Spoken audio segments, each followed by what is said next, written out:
Leslie Meredith with Breakbulk Events and Media, and I'm here at Breakbulk Americas in Houston with Margaret Vaughn, Wood Group Mustang. Hello, Margaret. Hi, Leslie. Margaret just finished a very intensive 2-hour session on logistics studies.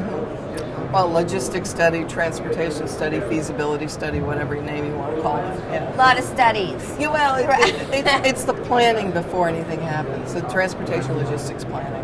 Okay, and that can obviously be critical to the outcome of a project. Well, it's absolutely critical to a project because you need to make sure that everything is delivered on time and under budget. Now, again, every project has its own schedule. It has its own drivers, whether it's schedule or cost, and you have to identify those early to determine which one is the more important and work your study around that, work your transportation plans around that.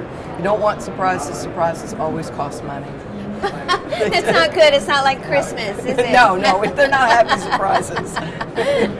Well, give us some highlights of sort of the process that when you're running one of these studies, I'm assuming it's a team. Is it a team, not necessarily a single, right, isolated sort of process? So give us the highlights or maybe the critical points that must be accommodated when you're putting this together. I suppose the biggest thing is just is identification of where it begins and where it ends. And in logistics, really, mostly what you want to do is you work backwards. It's one of the few places where you work from the end point. Where is it going, and then where is it coming from? So you want to do reverse logistics. What are the problems getting into where it's going to go? One of the biggest things that I have, and I'm sure that my colleagues have in the industry, is that engineers are constantly asking me, what's the maximum shipping envelope?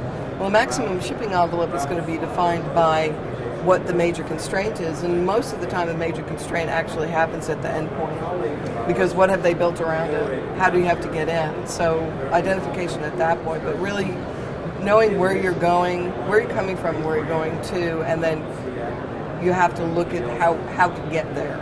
And that's the biggest thing, and that's the starting point, and then everything else from there is just a drilling down. It becomes more and more, you start off looking at it from, say, 50,000 feet from a Google map perspective. Okay. And just like a Google map or Google Earth, you start off here and then you put an address in and it starts zooming down.